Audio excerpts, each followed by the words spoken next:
A dim hallway, a closed door, and a text that never arrives, yet you lean forward as if the silence were a promise. Distance feels like a deliberate invitation when you confuse spark with stature. Plato mapped love as an ascent from bodies to forms. Some people often turn delay into a rung. She withholds, and the mind supplies the rest. In the attention economy, time becomes currency, and scarcity feels like proof. You mistake being chosen for being understood. In modern courtship, delay serves as advertising for presumed value. The stage brightens, the mask glows. Jung would call this an anima, image overgrown, a projection that edits her into a solution to unfinished work. You perform, she calibrates. The chessboard tilts as you chase to keep balance. It feels like romance. It is reinforcement. Reward distance with pursuit, and pursuit breeds distance. These are dating dynamics under incentives, not destiny. Regain masculine sovereignty by reclaiming standards, boundaries, and schedule. Remember, desire grows when you lead your attention. Wanting expands in the absence. Emptiness lets fantasies seize the throne. Some learn scarcity signaling because it multiplies perceived value. You are not punished, you are being measured. The test seems hers. It is yours. Self-command, not supplication. To understand why you move toward distance, you need a map that joins Plato's ladder to Jung's shadow. Begin with Plato. Love climbs from a single body toward the form of beauty, and each rung demands clearer sight. In that ascent, distance works like a gate, not a game. You confuse delay with depth because the mind loves patterns that promise order. In Plato's love, restraint signals orientation toward ideals, not merely appetite, and it filters hurried eyes. Jung turns the mirror toward you. The anima swells, and an edited image stands where a person should be. That inflation makes distance gleam like destiny. You mistake being stirred for being seen. Practice Jungian projection awareness and begin deprojection. Name the traits you assign, retrieve them, and integrate them. Individuation steadies perception, so you negotiate reality, not fantasies reflected at you. Nietzsche reminds you that value is created, not waited for. Under the attention economy, curated scarcity counterfeits worth. Yet real rank comes from self-authored standards. Step into the forge, shape, schedule, work, and signal with intention. You think being chosen creates dignity. Creation does. Masculine sovereignty is a style of disciplined making that makes distance lose its leverage. Kierkegaard treats anxiety as a tutor. Are you free to choose your pace? In dating dynamics, response time signals micro-status, but freedom means you set boundaries before you set a reply. You are responsible for tempo, disclosure, and consequence. Choose the path that enlarges you, not the pattern that flatters you. Once the frame is set, you must locate the trap that keeps you performing. Begin with the mechanism you keep feeding. She goes quiet, and your mind completes the script you refuse to own. Jungian projection turns distance into a mirror in which your edited virtues and rescued wounds appear as hers. You think she is rare. You watch your inventory float across her. You mistake being stirred for being seen. That fantasy sponsors pursuit, and pursuit funds leverage. Lacan frames desire as organized by lack. When access thins, craving sharpens. In dating dynamics shaped by the attention economy, slow texting functions as a scarcity signal. You read delay as proof of rank. You answer faster, longer, warmer. She replies shorter, later, and cooler. The ratio trains you, not her. You are conditioning yourself to chase the next ping. Behavioral psychology explains why the hook holds. Variable rewards beat guaranteed ones. The irregular treat after silence electrifies the loop. You reward the mask with effort, and the mask stays on. You think persistence is noble. The problematic schedule makes you predictable. Predators do not sprint at shadows. They wait. Practice boundaries that break the schedule before the schedule breaks you. Machiavelli treats perception as terrain. If attention is tribute, every extra message pays tax to her throne. Masculine sovereignty redirects tribute, minutes to craft, replies to clarity, and access to standards. You believe availability proves worth. Availability proves need. In modern courtship, calibrated absence is language. This is not villainy, it is incentive. She may be testing or uncertain. You are still responsible for reward placement, tempo, and exit. You train people how to price you, or you train them how to spend you. If you keep paying the toll, you remain a volunteer in your own captivity. You think she decides the story. The mirror says otherwise. Your replies set the rhythm. Your availability writes the script. Your silence edits scenes you never needed.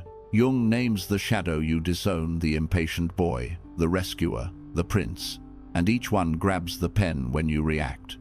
You mistake being tested for being chosen. Own the author, or keep living as a footnote to your impulses and notifications. The Stoics divide life into what is within control and what is not. Her timing, mood, or distance are part of the weather. Your pace, standards, and boundaries belong to you. Under the attention economy, anxiety is engineered like heat in a forge. It softens resolve until any ping seems purposeful. You keep auditioning for a role you wrote. Tireless respondent, standby, beggar. Masculine sovereignty means you schedule yourself first, then permit access according to values. Kierkegaard treats choice as the core of the self. Refusal, delay, and clear terms are choices. Choose the tempo that protects individuation. Windows for replies, limits for platforms, invitations that end if unreciprocated. You are not punishing, you are pricing. In dating dynamics, time is the currency of respect, and market reads you through allocation. Withdraw reward from ambiguity, fund clarity with presence. This is strategy, not sin. Responsibility, not blame. Some people will adapt, some will exit. Outcomes are information. You do not chase certainty, you build calibration. Step from the mirror with what is yours, and let the rest evaporate without ceremony. The first clean move is subtraction. Warm presence is not softness, it is calibrated access. Attachment research notes, secure people welcome contact, yet protect rhythm. You do the same. Attentive when engaged, quiet when working, clear when questioned. In crowded feeds and twitchy dating dynamics, the signal is a boundary, not speech. You are warm in tone, precise in time, and honest about pace. The stage invites, but the script is yours. Jung frames the paradox through individuation. The more whole you become, the less you chase substitutes for wholeness. You mistake immediate harmony for long-term fit. You learn to prefer alignment to intensity. Offer steady regard, then guard your hours. Masculine sovereignty is not distant from feeling. It is far from compulsion. The mirror steadies the hand that texts. Nietzsche adds that strength is a style. Roman Virtus prized restrained power. The Japanese tea ceremony ritualized minimalism so that meaning could breathe. You practice that spirit in modern courtship. Few words, exact promises, consistent follow-through. Desire grows in open air, not in clutter. You are warm, not weak, cold at the edges, not cruel. Machiavelli would call this credible signaling.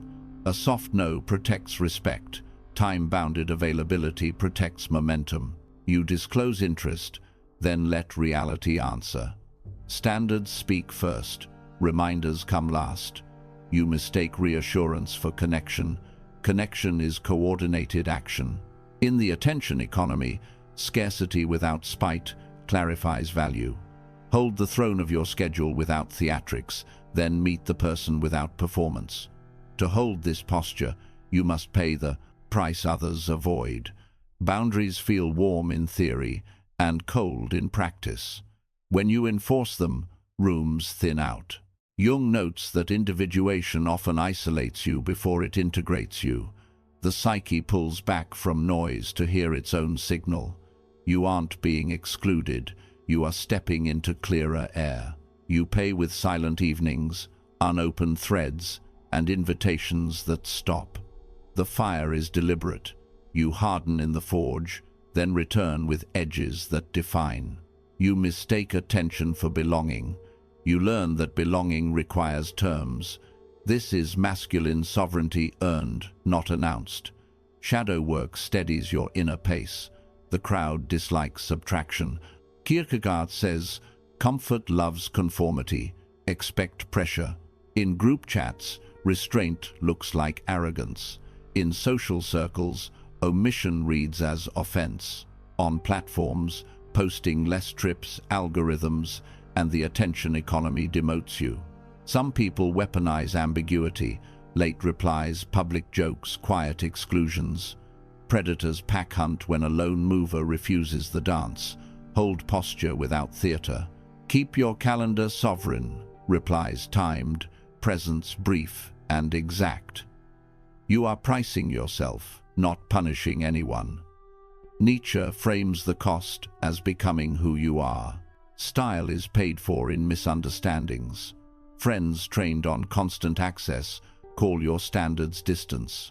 Strangers project neediness when you don't indulge their timeline. Answer with work, clean promises, and boundaries that convert desire into coordinated action. In dating dynamics, scarcity without spite teaches respect. You think reassurance creates safety. Consistency builds trust. Accept mockery, loneliness, and the echo after saying no. Keep walking, head level, tasks chosen, signal simple. If you keep walking, the landscape changes. Begin with structure.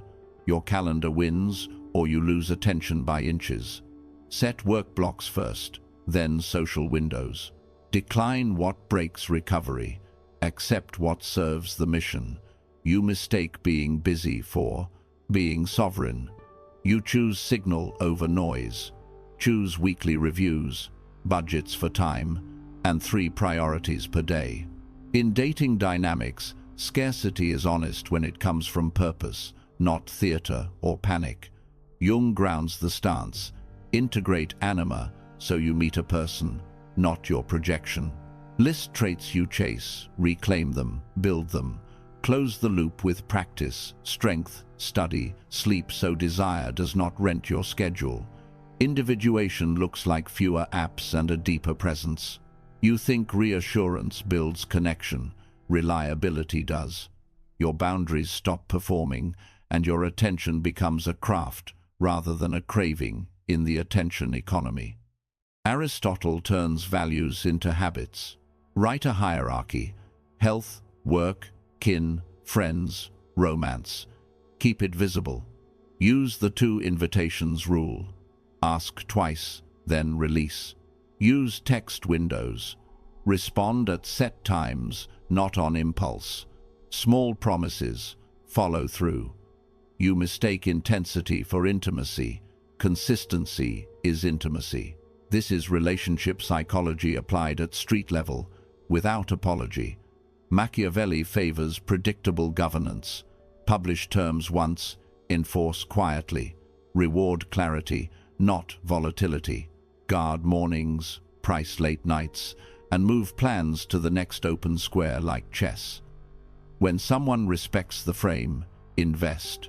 When they don't, withdraw without heat. This is masculine sovereignty, calm, cumulative, and verifiable in your calendar. With your house in order, you can finally see women clearly. You don't date a test, you meet a person. Pull your image off her face. Jung calls this withdrawing projection. The traits you crave or condemn belong first to you. Stop painting over her with anima colors and sight returns. You mistake fascination for compatibility, practice individuation, so perception steadies. Name what you're chasing and build it. In dating dynamics, clarity is warmth. Boundaries are not walls, they are instructions. Plato turns you from surfaces to substance. Love rises when value is recognized in character, craft, and rhythm. Treat the stage like a spare set, 2 chairs, honest pace. Ask for timelines, bandwidth, and expectations without salesmanship. You aren't punishing, you are pricing attention in the attention economy. Offer steady regard, not constant access. You mistake reassurance for connection. Connection is coordinated action. If interest is genuine, it will synchronize with your calendar. Attachment research favors secure reciprocity, warm presence, coherent boundaries, consistent follow-through. You can be generous and still guard the throne of your schedule. Publish terms, live them quietly. When someone shows you who they are, respond to reality, not a mask. You become easy to read, easier to trust, harder to exploit. This is masculine sovereignty practiced, not posed. With the projection dissolved, the question becomes a mission. Mission is the spine that straightens love. Plato turns the ladder into life. Ascend from appetite to form, then press the form into deeds. Build work that outlives moods. Choose bonds that strengthen work. You mistake being admired for being aligned. Select fewer rooms, steadier hours, and promises you can verify. Craft before clout. In Plato's love, attention is not tribute to a face but service to a value. Hold the throne of your schedule. Let desire enter through the gate of standards and boundaries. Jung brings the center, the self organizes, and individuation gathers the scattered you. Withdraw anima fantasies, end the scramble, and face reality without staging. You mistake noise for momentum. Practice deep work like prayer. Set rituals that protect signal from the attention economy. Shadow work makes tenderness trustworthy. Masculine sovereignty turns kindness into policy. In dating dynamics, provide clarity, accept the consequences, and continue building. The forge is daily. Sleep, study, strength, service, and steady friendship. Nietzsche demands a lived style. Let your calendar, craft, and conduct agree. Strategy beats performance. Quiet moves steadily compound. Some people will stay because you are valuable and good. Others will exit because supply tightened. Both outcomes clean the path. Choose standards that survive stress, then love without spectacle. This is stoic discipline applied to time. Keep the tools sharp, keep the heart open, and keep the throne unguarded by fear.